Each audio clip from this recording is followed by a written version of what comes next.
Halo pemirsa, kita berjumpa di segmen Sindo News 5, ruang bincang yang bukan sekedar menyampaikan berita, tapi juga mengajak kita semua berpikir lebih dalam tentang apa yang sedang terjadi di negeri ini. Bersama saya, Ardi Lase.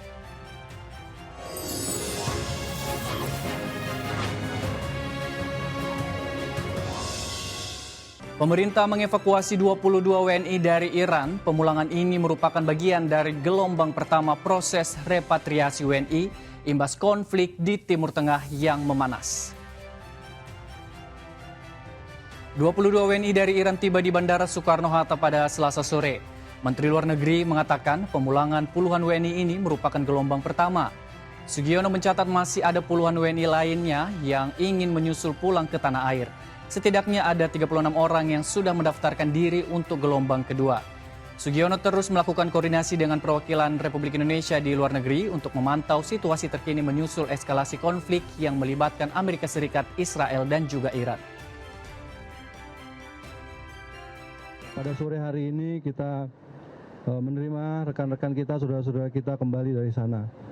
Saya mengucapkan terima kasih yang sebesar-besarnya kepada seluruh pihak yang sudah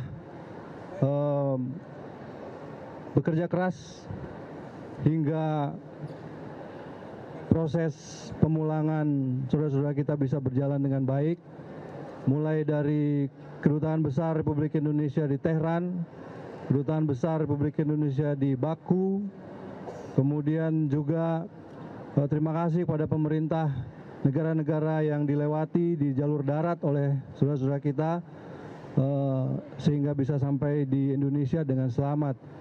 Di Indonesia saya mengucapkan terima kasih kepada pihak imigrasi, otoritas bandara, kepada Bea Cukai, kepada Polri, dan TNI yang juga sudah mendukung sehingga pelaksanaan pemulangan ini bisa berjalan dengan lancar.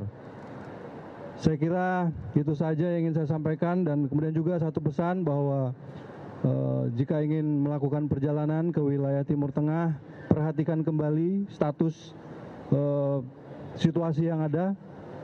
Kemudian jika dianggap tidak mendesak atau tidak perlu, saya kira sebaiknya dibatasi sampai keadaan dan situasi benar-benar memungkinkan. KPK memanggil Ketua Umum MPN Pemuda Pancasila Djapto Sujor Sumarno untuk diperiksa terkait kasus dugaan gratifikasi produk batubara di Kutai Kartanegara. Pemeriksaan ini menjadi pengingat bahwa di balik gemerlap bisnis tambang selalu ada kemungkinan cerita lain yang menunggu dibuka di ruang sidang. Djapto tiba di gedung KPK sekitar pukul 10 pagi dan selesai diperiksa pada sekitar pukul setengah 2 siang. Djapto diperiksa sebagai saksi untuk mendalami peran 3 korporasi yang telah ditetapkan sebagai tersangka pada Februari 2026 lalu. Ketiga perusahaan tersebut diduga terlibat dalam pusaran gratifikasi produksi batubara di wilayah Kutai Kartanegara. Bapak yang diperiksa? Hah? Tadi Bapak yang diperiksa? Iya, pemeriksaan ada apa, kenapa kan? Iya. Tadi apa aja yang didalami oleh penyidik? Hah? Tadi apa aja? Kan Bapak yang diperiksa, Pak? Hah? Kan Bapak yang diperiksa apa? Yang betul. Bapak tadi apa ini? Kan saya datang buat memenuhi tanggung jawab hukum saya kan. Komisi Pemberantasan Korupsi menetapkan 5 orang termasuk Bupati Rejang Lembong Muhammad Fikri Tobari sebagai tersangka dalam kasus dugaan suap proyek di Bengkulu. Perkara ini sekali lagi menunjukkan bahwa ketika proyek pemerintah berjalan, pengawasan seringkali harus bekerja lebih keras agar kepentingan publik tidak ikut tersisih. Iring-iringan mobil yang membawa Muhammad Fikri dan sejumlah lainnya yang terjaring OTT tiba di gedung KPK pagi tadi. Setelah masuk area gedung KPK, 5 mobil minibus langsung menuju basement, sehingga tidak tampak wajah orang-orang yang ditangkap. Praktik tak menampakkan wajah para pihak terkena OTT mulai diberlakukan KPK sebagai bentuk penerapan KUHP baru. Kegiatan penyelidikan tertutup di wilayah Kabupaten Rejang Lebong, Provinsi Bengkulu.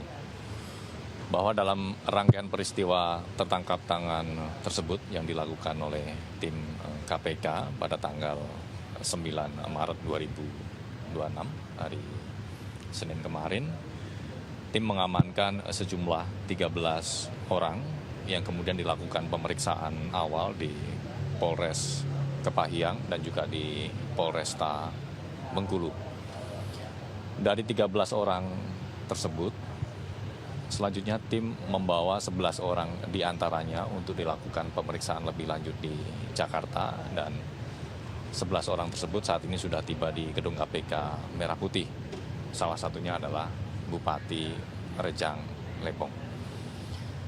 Dalam peristiwa tertangkap tangan ini diduga terkait dengan suap proyek di lingkungan Pemkab Rejang Lebong. Sehingga dalam pemeriksaan secara intensif pagi ini tentu para pihak yang diamankan didalami terkait dengan konstruksi perkara tersebut. Kemudian dalam peristiwa tertangkap tangan ini, tim selain mengamankan sejumlah pihak juga mengamankan barang bukti, diantaranya dokumen, barang bukti elektronik, dan juga uang tunai. Tim SAR berhasil menemukan 7 korban tewas tertimbun longsor sampah di TPST Bantar Gebang, Kota Bekasi, Jawa Barat. Total ada 13 korban akibat longsor, 7 korban dinyatakan meninggal dunia, dan 6 korban selamat.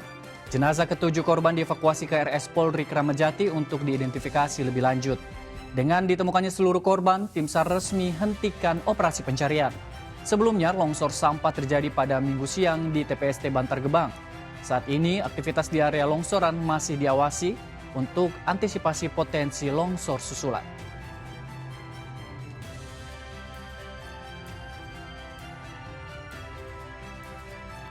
Lima cerita, 5 wajah kekuasaan dari kasus korupsi yang tidak ada habisnya hingga strategi pemerintah untuk mengevakuasi WNI dari Timur Tengah. Di balik setiap kebijakan ada konsekuensi, dan di balik setiap headline ada harapan publik yang tak boleh diabaikan. Dan kalau hari ini kita belajar satu hal, itu adalah kekuasaan bisa dibongkar, kebijakan bisa ditantang, dan suara publik kalau cukup lantang bisa mengubah arah. Saya Adil Ase, sampai jumpa.